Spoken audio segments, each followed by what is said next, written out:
Dumb Shopify owners are making the most money by ignoring smart advice everyone follows. After growing hundreds of stores and speaking with over 1,000 founders, I've learned that being strategically dumb in just 5 areas is what separates 7- and 8-figure stores from everyone else. Here's the first lesson you need to follow if you want to blow up your Shopify store this year. When Kylie Cosmetics launched, it received an F rating from the Better Business Bureau. Let that sink in. That should have killed the brand. Instead, the opposite happened. Later, Kylie Jenner did an interview where she was asked basic business questions like margins, revenue, operations, and she couldn't answer them. Instead, she kept deferring to her mum, who gave vague non-answers. And then, no joke, in the middle of the interview, Kylie interrupts everything to say she needs to change her lip gloss. This is not something they teach in MBA programs. Does that make her look like a business genius? No, she's still a billionaire, and that's when it clicks. Intelligence was never the bottleneck. There's lessons here to grow your store even without a large inheritance. Most people secretly believe I'm not smart enough to run a Shopify store, so they overthink, they hesitate, they never launch. But here's what real research data shows. A large study on income and cognitive ability found that intelligence and income are strongly correlated up to about £60,000 per year. After that, being smarter doesn't help. It just makes you argue with yourself longer. Why? Because after a certain point, success stops being about thinking harder. It starts being about leverage. And top performers don't win by being smarter. They win by delegating, using systems, distribution, brand, timing. Kylie didn't need to know margins. She needed the right machine around her. So if you're building a Shopify store, you don't need to be smart. You need one product, one traffic source, and one repeatable system. And that's it. Stop asking if you're smart enough. Start asking, what can I simplify or delegate? So if intelligence isn't the advantage, why do smart people still lose? Because the next piece, the one almost nobody focuses on, is what separates people who dabble from people who win. In December 2025, Jake Paul stepped into the ring with Anthony Joshua, a 2-time heavyweight world champion. From a pure boxing perspective, this made 0 sense. Jake Paul was a YouTuber first, a boxer second. Joshua had decades of experience, yet Paul publicly predicted a big win. I know that I will beat Anthony Joshua's ass. When Joshua got serious, he broke Paul's jaw and knocked him out. That's a very aggressive form of feedback. From the outside, this looked stupid, dangerous, embarrassing. This was a very public failure. For most people, a public loss like that would cause them to pull back. They'd lower visibility, reassess quietly, and try to protect their image.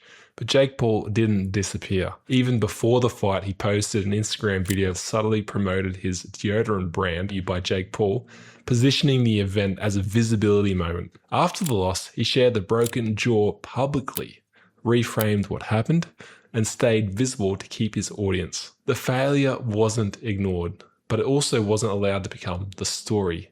And that's the real lesson. Most people avoid situations where losing would make them look bad, not because the risk would destroy them, but because it threatens how they see themselves. Failing publicly feels like proof you're not as capable as you thought. That fear quietly kills momentum. It's why people don't launch the store, post the video, pitch the idea, or switch careers. Not because they can't, but because they don't want to look foolish if it doesn't work. People who are underestimated play a different game. When expectations are low, failure doesn't ruin your reputation. Losing doesn't define you.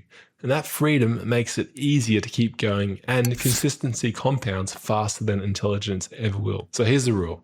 Stop optimizing for looking smart. Start optimizing for experience. Before a decision, ask yourself, is this protecting my image, or is this getting me more experience? Because avoiding embarrassment feels safe. It's one of the fastest ways to stay exactly where you are. And the moment you stop trying to look smart, you unlock the behavior that separates you from everyone else. Once you stop protecting your image, momentum accelerates.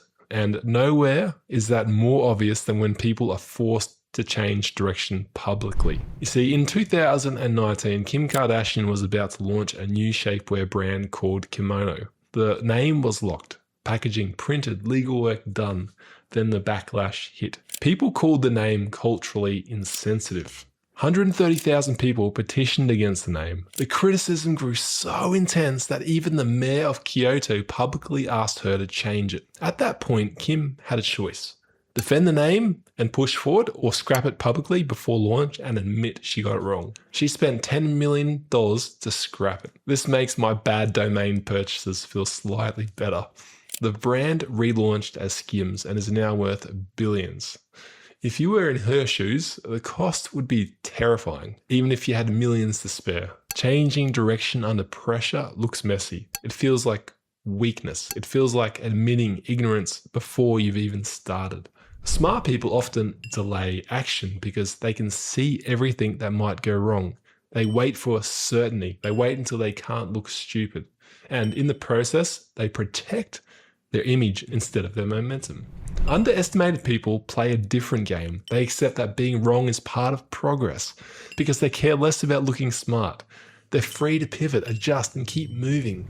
Risk can be personal. If you're waiting until the idea is perfect, until the timing is right, until no one can criticize you, you're already choosing safety over progress. The real question isn't what's the smartest move, it's what decision gives me more experience even if I'm wrong. The real risk isn't changing direction, it's protecting your image so long that you never build anything worth protecting. And there's another advantage that beats intelligence, money and tactics, and almost nobody uses it because it bruises their ego. Wrestler Logan Paul did something no rational brand builder would ever do to build his billion-dollar drink company, Prime. Before Prime existed, Logan boxed a guy called KSI. They had public beef and real ego involved. Their brands were positioned against each other. Situations like this usually end one way. People create distance. They avoid each other. They move on. But Logan didn't. He turned KSI into his business partner. Instead of staying opponents, they launched Prime together. This makes no sense. Ego clashes kill companies. Power struggles destroy brands. That one decision gave Prime instant global distribution with the US, UK, different platforms and different cultures, all with one product. That outcome is rare, and the behavior required to get it is something most people refuse to tolerate. See, most people avoid situations that threaten their identity. Smart people especially, they protect reputation. They avoid moves that feel personally exposing. Underestimated people are willing to do things others rule out immediately, not because they're reckless, but because they care more about outcomes than ego. This is why some dumb brands dominate. And here's the part that matters to you. When you're deciding what to do next, ask yourself, am I avoiding because of my ego? Because uncommon outcomes sometimes don't come from smart, safe decisions. They come from choices most people won't tolerate long enough to benefit from. Once ego is out of the way, a very different advantage does the heavy lifting because of this one lesson that matters more than all the others. Kylie Jenner becoming a billionaire with Kylie Cosmetics at 21 sounds like luck, or being birthed into the right family. But Kylie's personal brand didn't start with Kylie Cosmetics. It started when she was about 5 years old. By the time the company launched, she had spent nearly 15 years earning attention, familiarity, and trust. When it came time for her to launch her brand, the audience did the heavy lifting. When controversy hit, it wasn't avoided. It was absorbed into the brand. When perfection was expected, she posted without makeup, raw clips, casual videos, human moments on purpose. Those unpolished moments did something important. They made a massive brand feel reachable. Her edge wasn't intelligence. She didn't run logistics, manufacturing, formulation, or e-commerce. People with decades of experience handled that. She focused on distribution and relevance. Everything else was delegated, and this pattern repeats itself. Ryan Reynolds scaled aviation gin through personality and attention, not spirits expertise. Emma Chamberlain sold coffee without being a coffee expert. If Mr. Beast sold rocks, they'd be sold out that day. Here's the uncomfortable truth. When someone achieves a result like this, they're not dumb. They solved a problem you haven't solved yet, which is building an audience. Dismissing them feels good, but it guarantees you won't learn the lesson. If you want leverage, stop obsessing over being smarter than everyone else. Start studying how attention, trust, and familiarity are built. Borrow from anyone who's already figured it out. whether you like them or not. So now you know how people with less brains than you are making more money than you. There's some simple marketing mistakes you're making with your Shopify store that are keeping you poor. So watch this next video and I'll show you how to fix them before you waste another dollar on ads.